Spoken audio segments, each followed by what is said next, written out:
Friends, എല്ലാവർക്കും നമസ്കാരം. Welcome to my channel.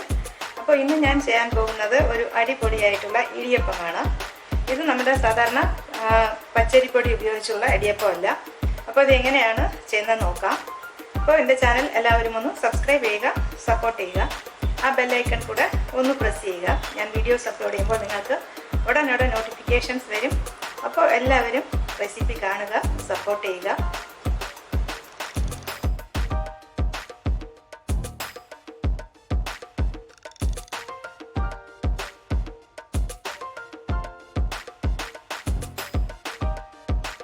അപ്പോൾ നമ്മൾ ഇടിയപ്പത്തിൻ്റെ മാവ് നമ്മുടെ കൈവശം തീർന്നു പോയാൽ നമുക്ക് ഇടിയപ്പം ഉണ്ടാക്കാം. ഇത് നമ്മൾ ചോറ് വയ്ക്കുന്ന അരിയാണ്. ഇത് നമ്മൾ സാധാരണ ഇഡ്ഡലിക്കും ദോശയ്ക്കൊക്കെ കുതിരാൻ വയ്ക്കും പോലെ കുതിർത്തി ഒരു 5-6 മണിക്കൂർ കുതിർത്തി എടുത്തിട്ടുണ്ട്. ഇതിനെ നല്ല ഫൈനായി അരച്ചെടുക്കാം. വെള്ളമൊക്കെ നമുക്ക് ദോശയ്ക്ക് ഇഡ്ഡലിക്കൊക്കെ നമ്മൾ അരയ്ക്കുമ്പോൾ ചേർക്കും പോലെ വെള്ളം ചേർത്ത് നല്ല പോലെ ഒട്ടും തരിയില്ലാതെ അരച്ചെടുക്കാം. മാവ് ഇവിടെ അരച്ചെടുത്തു. അരയ്ക്കുമ്പോൾ ഞാൻ ആവശ്യത്തിനുള്ള ഉപ്പ് കൂടെ ചേർത്ത് കൊടുത്തിരുന്നു. അപ്പോൾ ഇനി നമുക്കിതിനെ കുറുക്കിയെടുക്കണം.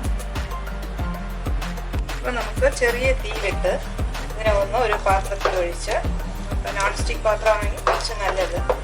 എന്നിട്ട് നമുക്കിതിനെ കുറുക്കിയെടുക്കണം. നമ്മൾ സാധാരണ ഇടിയപ്പത്തിൻ്റെ മാവ് കുഴയ്ക്കുമ്പോൾ വരുന്ന കൺസിസ്റ്റൻസി നമുക്കിതിനെ കുറുക്കി അങ്ങനെ ഉണ്ടാക്കണം. ആ കൺസിസ്റ്റൻസി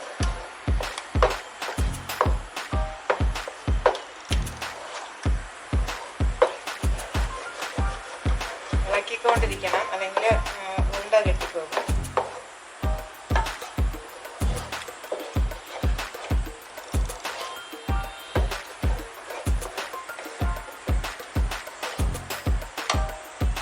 മാവിന് ഈ ഒരു കട്ടിയാണ് വേണ്ടത്. ഈ ഒരു തിക്നെസ് ഇത്രയും കട്ടിയായി എടുത്തിട്ടുണ്ട്. ഇനി നമുക്ക് തീ ഓഫ് ചെയ്യാം.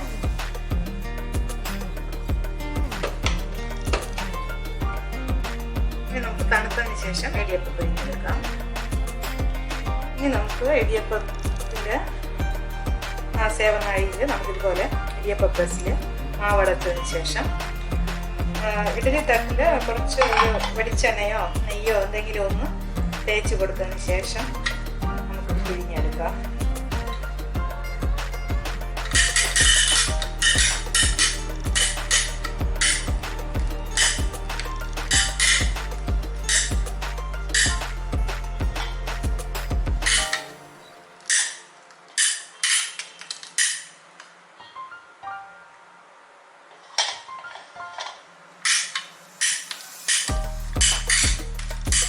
മാവ് നല്ല സ്മൂത്തായിട്ട് വരുന്നുണ്ട്.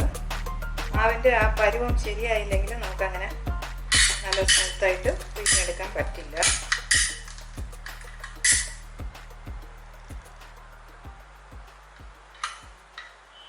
അപ്പോൾ നമുക്ക് വേണ്ട തിക്നെസ്സിൽ എടുക്കാം. ചെറുതായിട്ട് മതിയെങ്കിൽ ഇത്രയും മതി. കുറച്ചുകൂടെ വലുതായിട്ട് വേണമെങ്കിൽ വലുതായിട്ടും എടുക്കാം. ഇത് മാത്രം എനിക്ക് കുറച്ചുകൂടെ ഒന്ന് പിഴിഞ്ഞെടുക്കണം.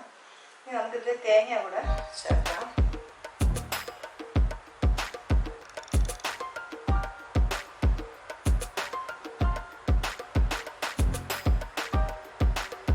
ഇങ്ങനെ സെൻറ്ററിൽ തേങ്ങ വെച്ച് കൊടുക്കും.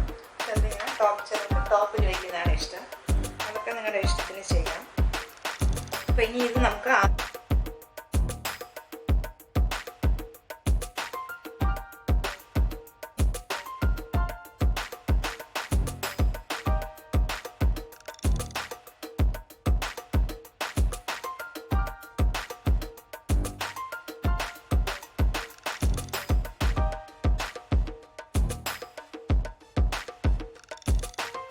അപ്പോൾ നമ്മുടെ ഇടിയപ്പം അവിടെ റെഡിയായി. ഏകദേശം ഒരു 10 മിനിറ്റ് ആയി കാണും ഇത് വെന്ത് വരാനായി. ഒരിക്കൽ വെന്ത മാവായതുകൊണ്ട് നമുക്ക് പെട്ടെന്ന് തന്നെ വെന്ത് കിട്ടും.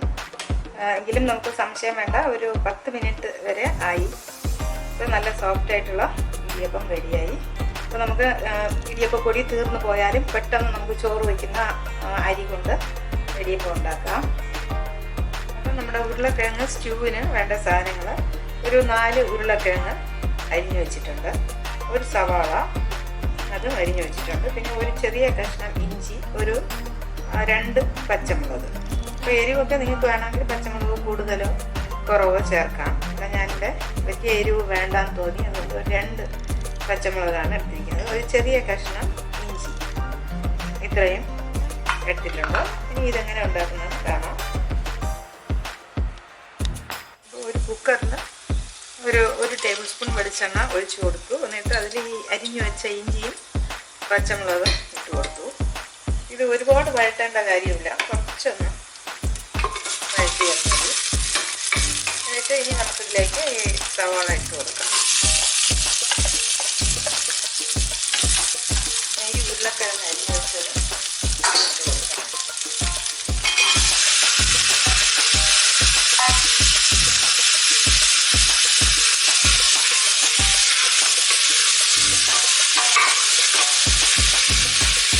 ഉപ്പ് ചേർത്ത് കൊടുത്തിട്ട് ആവശ്യത്തിന് വെള്ളവും ഒഴിച്ച് അടച്ചു വെച്ച് വേവിച്ചെടുക്കാം. നമ്മുടെ ഉരുളക്കിഴങ്ങ് ഇവിടെ ഇപ്പോൾ നന്നായിട്ട് വെന്തു. ഇപ്പം ഞാനിതിൽ കുറച്ച് ഉരുളക്കിഴങ്ങിനെ ഒന്ന് ഉടച്ചു കൊടുക്കും. ഇപ്പം നമ്മുടെ കറിക്കൊരു കൊഴുപ്പ് കിട്ടാൻ വേണ്ടിയാണ്. മുഴുവനും ഉടയ്ക്കുന്നില്ല, കുറച്ച് മാത്രം. തവി വെച്ചോ എന്തെങ്കിലും വെച്ചോ ഒന്ന് ഉടച്ചു കൊടുക്കുക. മുഴുവനും ഉടയ്ക്കണ്ട.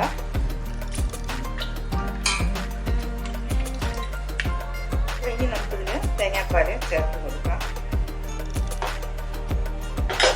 ഇപ്പോൾ ഉരുളക്കിഴങ്ങ് വേവിച്ചതിലോട്ട് 1 കപ്പ് നല്ല തേങ്ങാപ്പാൽ ഒഴിച്ചു കൊടുത്തു.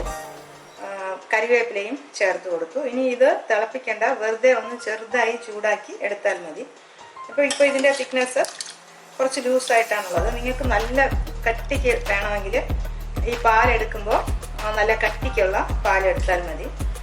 അപ്പോൾ അത് അവരവരുടെ ഇഷ്ടത്തിനനുസരിച്ച് ചെയ്യാം. ഇപ്പോൾ ചിലർക്ക് നമുക്ക് അപ്പത്തിനും ഇടിയപ്പത്തിനും ഒക്കെ കഴിക്കുമ്പോൾ കുറച്ച് ലൂസായിട്ടുള്ളതാണ് വേണ്ടതെങ്കിൽ ഇപ്പോൾ ഇതുപോലെ ചെയ്യാം. നല്ല കട്ടിക്കാണ് വേണ്ടതെങ്കിൽ നമുക്ക് കുറച്ച് കട്ടിക്കുള്ള പാല് ഒഴിച്ചാൽ മതി.